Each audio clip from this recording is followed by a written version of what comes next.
El rompeolas, tiempo de conversar.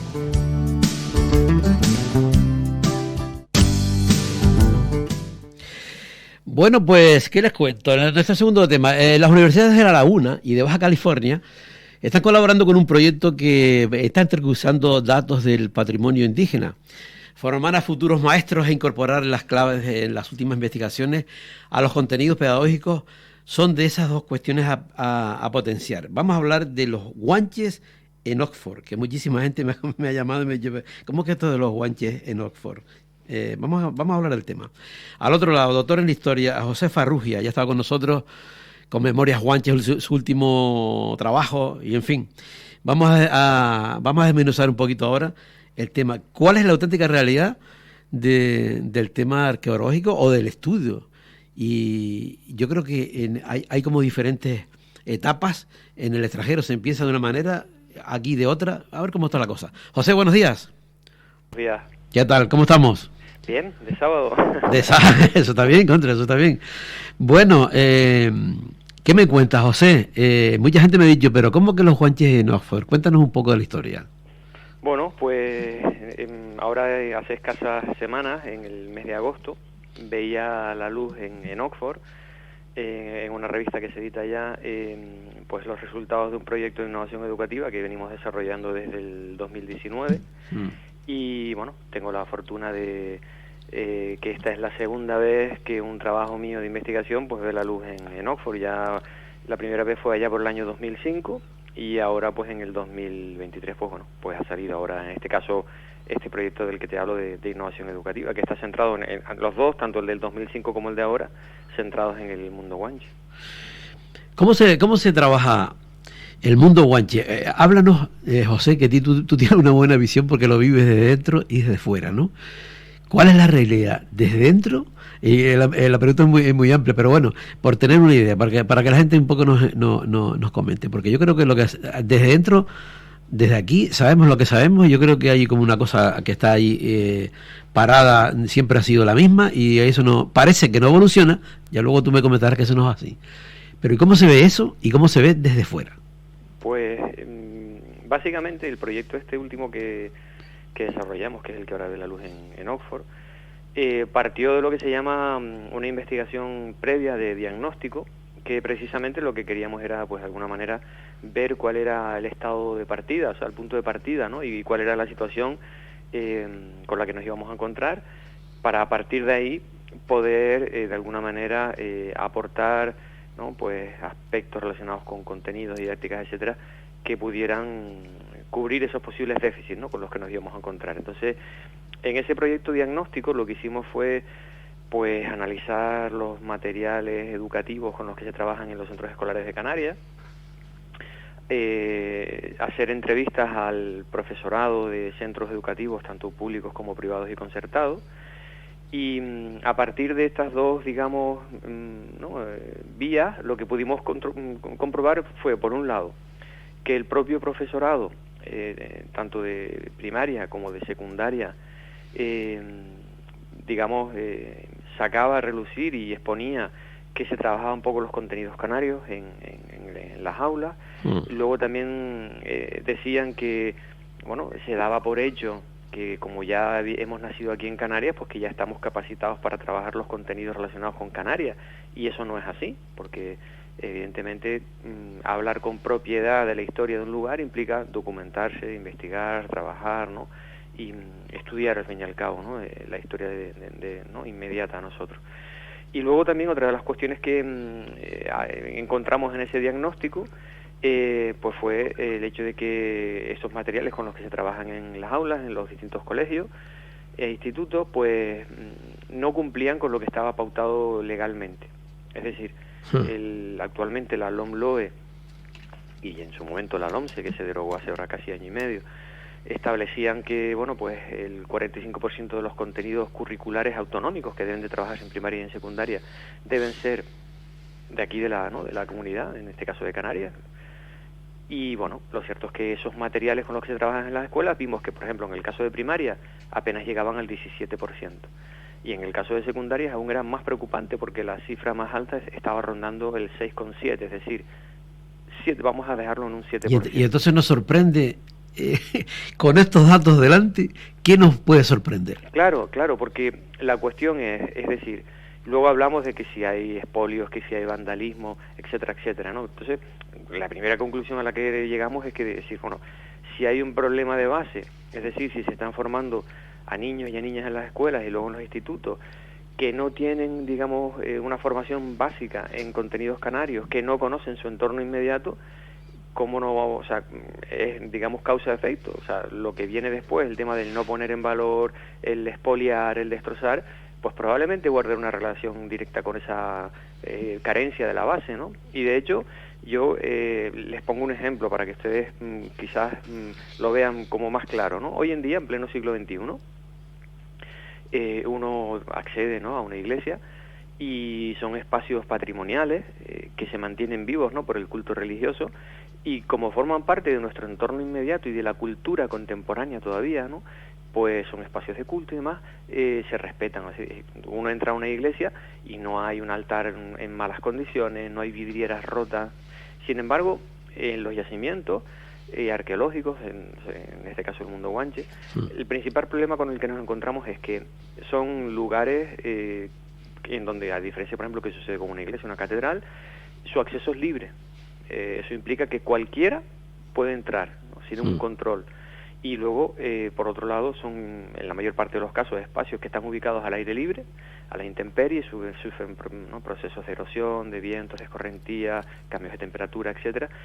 Y luego, bueno, como hay un desconocimiento importante entre buena parte de la sociedad de cuál es su valor, de lo que implica, ¿no?, etcétera, etcétera, pues hay gente que, bueno, pues deja basuras en yacimientos, hace grafitis contemporáneos, ¿no?, y escribe, pues, Juan y Lola, 20 del 4 del 70, ¿no?, encima de los yacimientos. Entonces, bueno, consideramos que esto es una carencia y un problema que tiene que ver directamente con la educación, ¿no?, y con el hecho de que, bueno, pues, mientras que determinados espacios hoy en día del patrimonio forman parte de nuestra cultura, es tal, digamos, la distancia que existe, ¿no?, entre buena parte de la sociedad y esos espacios del mundo indígena, que se consideran como algo, digamos, lejano, distante y que no nos pertenece, ¿no?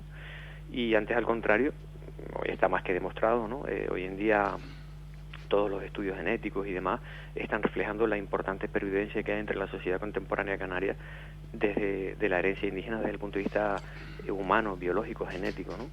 Entonces, bueno, el proyecto, digamos, siendo consciente de esta realidad, lo que persigue es, pues si habíamos entrevistado al profesorado y estábamos viendo que el propio profesorado de los centros expresaba esas carencias, dijimos, bien, aquí hay que trabajar de entrada con la formación inicial del profesorado.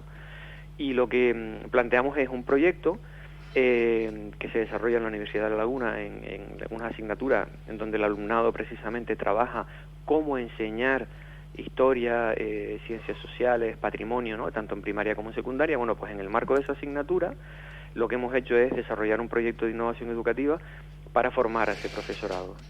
Formarlo implica que ellos, hacerles ver esta realidad y esta problemática, que ellos vean cuál es el punto de partida y cuál es la realidad a la que se van a enfrentar cuando dentro de 3 años vista estén trabajando ellos ya como profesionales en un colegio, y luego darles una serie de herramientas para que pues sepan cómo trabajar el mundo indígena, ¿no?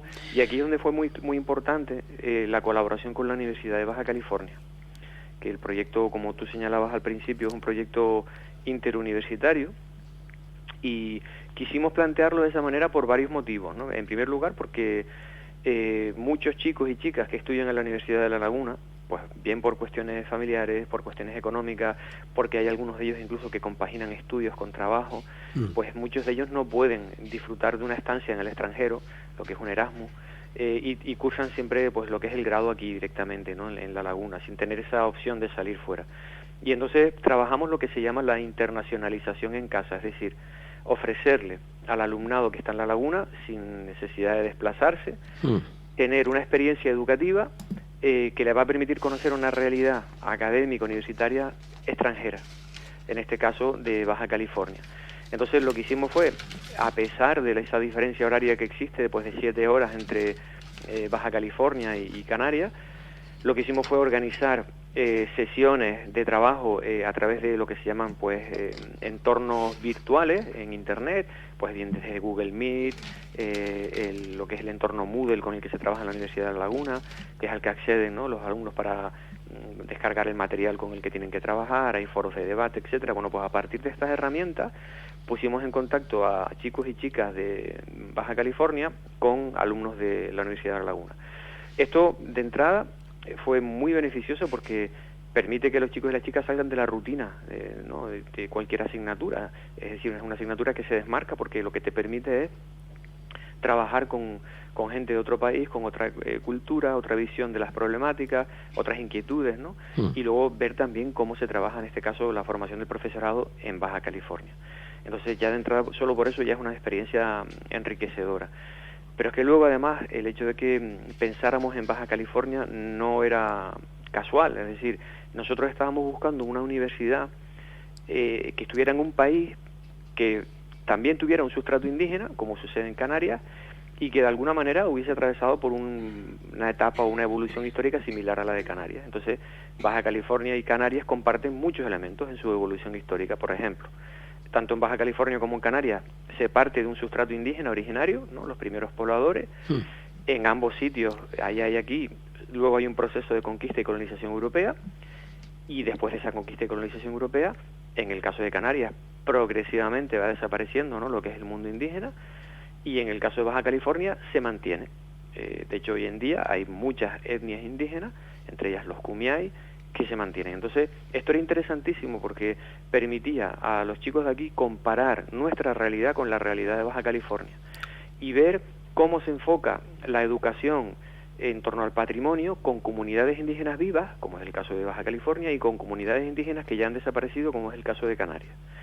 Y a partir de aquí, de la labor de contraste y de trabajo conjunto, ellos tenían de alguna manera que desarrollar propuestas de educación patrimonial para trabajar en su entorno inmediato, ¿no? El alumnado de aquí, pues para trabajar en Tenerife o en Canarias, y el alumnado allá en Baja California. Entonces, el proyecto es un proyecto en el que ellos fueron auténticos protagonistas, llevan siempre la iniciativa del trabajo, tenían que trabajar en grupo, hacer como una propuesta de un itinerario didáctico, porque otra de las claves del proyecto radica en que si queremos que el futuro, ¿no?, ciudadano de a pie, que son los escolares de hoy, respete y ponga en valor el patrimonio, en su formación en las escuelas no se puede estar siempre dentro del aula estudiando con un libro de texto.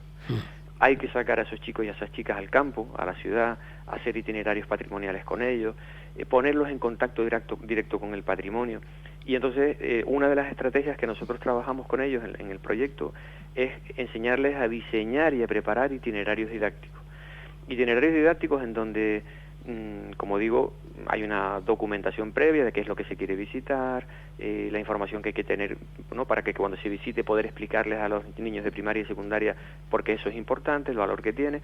Y luego también otra de las cuestiones que poníamos nosotros pues también muy en valor era la necesidad de que existiera una colaboración siempre entre lo que es el centro educativo y las propias familias, ¿no?, de manera que las familias pudieran ser copartícipes de esas salidas patrimoniales, con lo cual el discurso no queda en un examen que el alumnado hace, ¿no?, al fin del trimestre para reflejar que sabe determinados contenidos, sino que es un contenido que llega a la familia, que se implica, que hacen la visita, que conocen el patrimonio, de manera que estamos hablando de todo un tejido social que trasciende. Claro, fíjate, José, que estoy mirando aquí unas declaraciones tuyas que, bueno, un poco van a la línea de todo eso, ¿no? Dice, no es posible que un maestro que obtiene el título en el año 2023 llegue al año 2035 dando los contenidos que él o ella aprendió, o que un docente que estaba destinado en un colegio del archipiélago desconozca los valores patrimoniales del entorno más próximo. Es tremendo, ¿no? Y esto, es tremendo. Esto lleva, pero vamos a ver, que es alucinante, ¿no? Es decir, porque es como, ¿dónde empezamos? Pues tú antes decías, empezamos, pero ¿y de dónde empieza? Porque es que están para atrás. A ver dónde empieza la línea base, ¿no? Sí, bueno, de hecho, hace poco yo tenía la ocasión de dar una conferencia en la Fundación de la Ciencia de La Orotava, y había entre el público un maestro, un profesor, y cuando yo terminé mi intervención, me dijo, bueno, pues la verdad es que escuchándole a usted, me doy cuenta de lo preocupante que es la situación. Dice, porque yo actualmente soy maestro y esto es lo que se viene viviendo desde la década de los 80, ¿no? Es decir, claro. ¿Qué es lo que nosotros hemos detectado? Bueno, pues que hay un divorcio total, pero total, absoluto, entre la investigación que se está generando, ¿no?, en la universidad y la que llega tanto a la sociedad como a la... ¿Y eso por qué es? Pues mira, eso... Porque antes hablamos de precisamente de ese estancamiento, parece que siempre ha sido ahí y no se ha evolucionado nunca más. Pues hay muchos factores, ¿no? Uno de ellos, y el más importante, tiene que ver con la formación inicial y con la formación continua del profesorado. Es decir, y por eso iba a ser declaración, ¿no?, del 2023 y el 2035. Es decir, si un alumno termina el grado y sale del grado con una formación inicial y durante el desempeño, ¿no?, de su trabajo como maestro no va realizando cursos de formación, ¿no?, a lo largo de los años, pues evidentemente se va a quedar con aquello que aprendió. Y si es una persona con inquietudes, con aquello que habrá podido ir documentando, leyendo, etcétera, ¿no? Nosotros lo que hemos detectado es que ya no solamente eso pasa, es decir, que no hay gente que no actualiza la información, sino que lo verdaderamente preocupante es que los propios materiales didácticos con los que se trabajan en los colegios, los libros de texto, lo que han hecho es reeditarse año tras año con ligeras modificaciones de los contenidos. De manera que si nosotros cogemos, por ejemplo, un libro de los años 80 y cogemos un libro de los años 90, de una misma editorial, es sorprendente ver cómo el discurso prácticamente no ha cambiado. Pero también, claro, pero también pienso yo que, mira, el ejemplo que estás poniendo, si el maestro estaba empezando de los 80 o un poco más y enseñó y un poco lo que le enseñaron a él, que era entre poco y nada, a no ser que sea que él se haya ido enriqueciendo porque le ha gustado, porque no sé qué, no sé cuánto, pues habrá podido, pero si no hay donde... Es decir, no se puede poner como que el principio había un gran conocimiento, puesto que no lo había, ¿no? Aquí también entra la variable política, y les cuento, en el año 1993, la Consejería de Educación del Gobierno de Canarias puso en marcha lo que se llamaba el programa Contenidos Canarios. Y el programa Contenidos Canarios no era otra cosa que, digamos, en el año 1990, por primera vez en la historia de la Comunidad Autónoma de Canarias, lo que era entonces la LOCSE, reconoce que hay que trabajar contenidos canarios, ¿no? Y de hecho establece que cada comunidad autónoma del Estado español tiene que trabajar contenidos autonómicos. Bueno, pues por primera vez en la historia de la Comunidad Autónoma de Canarias, en el año 93, se pone en marcha el denominado programa Contenidos Canarios, que lo que hace, o lo que perseguía, era formar a los maestros y maestras con materiales didácticos, cursos de formación, etcétera, etcétera. Pues bien, cuando se produce el cambio de gobierno en el año 2003 y entran un determinado partido, el programa Contenidos Canarios desaparece. Está funcionando durante 10 años. Pero el programa Contenidos Canarios tiene que estar vigente, gobierne quien gobierne. Totalmente. Hasta tal punto es así y hasta tal punto se vio que existían unas carencias tan importantes, que no fue sino hasta el año 2016, que se dice pronto, cuando a raíz de una propuesta parlamentaria de otro partido político, se incide y se habla de esta necesidad y se pone en marcha lo que hoy en día es el programa Enseñas, ¿no?, que es un programa que desarrolla también la Consejería de Educación con el objetivo un poco de trabajar estas líneas relacionadas con la historia, el patrimonio, etcétera, ¿no? Problema, que es un programa voluntario. Participa el centro escolar que lo considera, hay algunos coordinadores de centro, se hacen cursos de formación, la iniciativa está muy bien, es necesaria, hay materiales que ellos ofrecen online, colgados en la web y tal, pero el problema es que debiera de ser un programa de carácter obligatorio. Claro. Estamos en las mismas, no avanzamos. Mira, antes me gustó cuando comentaste lo de ese reciclaje que es necesario, es vital, pero bueno, es que el enseñante, el maestro, el profesor debe estar continuamente. Es como el médico, es como si un médico no se reciclara, vamos a ver, ¿o no? Exactamente. Y estuviese practicando con lo mismo que aprendió él hace 30 años. Sí, bueno, de hecho, no hay sino que ver todas las técnicas que se han desarrollado, por ejemplo, en el ámbito hospitalario a nivel de operaciones, en donde ya ni siquiera es intervenir el paciente, sino que con láser directamente, no hay ni que cortar, sino con un láser, ¿no?, se solucionan. Pues claro, efectivamente, tú lo has dicho, ¿no? En el ámbito de la educación pasa lo mismo, ¿no? Sobre todo porque cada vez más nos movemos hacia un entorno en donde se trabajan más las competencias digitales, claro. En fin. De cualquier manera, José, no sé si coincides conmigo, pero yo sí veo porque a lo mejor hay otras cosas que bueno, que tampoco se trabaja lo que se trabajan, pero bueno, están más a la flor. Pero lo que es el patrimonio más antiguo, ese ahí sí es verdad que hay un desconocimiento total y absoluto. Sí, y bueno, y también aquí influye también una cuestión que tiene que ver con la política, ¿no? Y con las viejas, digamos, narrativas. Y es que normalmente lo que se suele enseñar en las escuelas, en los institutos, son las historias de las grandes civilizaciones. Grecia, Roma, Egipto, y bueno, desde el punto de vista patrimonial, los grandes monumentos, las pirámides, el Partenón. Entonces, digamos que lo que predomina en el ámbito educativo es el conocimiento de las grandes realizaciones culturales y sobre todo europeas. Es decir, hay una mirada claramente etnocéntrica en el ámbito educativo. Todo lo que implique hablar de África, todo lo que implica hablar de Latinoamérica, ¿no?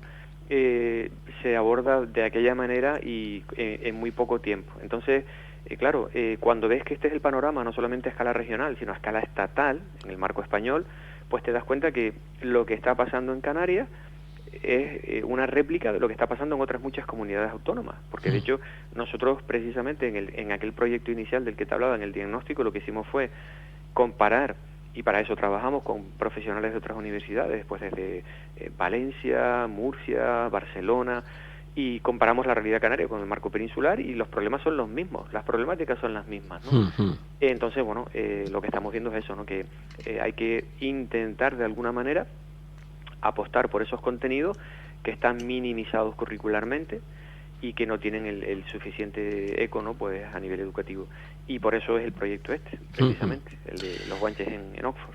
Pues nada, pues me parece interesante que haya bregadores y que haya luchadores como tú que lo intenten empujar el carro. De todas maneras, también me interesa mucho, y quiero resaltarlo, antes que comentabas tú lo de involucrar a la familia, porque yo creo que vamos a ver, si el chico está, por ejemplo, mentalizado y ha visto un montón de realidades. Antes estábamos hablando, por ejemplo, también del tema de zoológicos y, en fin, de los cetáceos y toda esa historia, ¿no? Y entonces, cuando llega el chico mentalizado y ese mensaje y ese contenido llega a la casa y se es capaz de plantear el tema en casa y hablarlo, ya que poco se habla, pero bueno, imagínate, oye, se cierra el círculo total. Y entonces a mí me parece que es súper interesante que fluya, ¿no? Claro. Y en este caso el alumnado hasta la familia, ¿no? Claro, que no siempre es de arriba abajo, ¿no? Es que además, de hecho, fíjate, en un entorno como el nuestro en Canarias, muchas familias, estoy seguro, porque de hecho son casos que se nos dan, ¿no? Entre familias que conocemos, es raro el abuelo o la abuela que no conocía una cueva en donde habían enterramientos o una cueva en donde había molinos o cuentas de collar. Y entonces esas historias familiares son las que permiten, como tú bien dices, encontrar pues esos temas de conversación, ¿no? A partir de un proyecto educativo que surge en la escuela y que permite que una persona de otra generación de tu propio entorno familiar te hable pues de tradiciones, de espacios que ellos visitaban de niños, etcétera, etcétera, ¿no? Y lo que estamos trabajando pues en ese sentido es un proyecto también intergeneracional, ¿no? En donde pues trasciende, ¿no? El ámbito meramente de lo que es la escuela y la clase.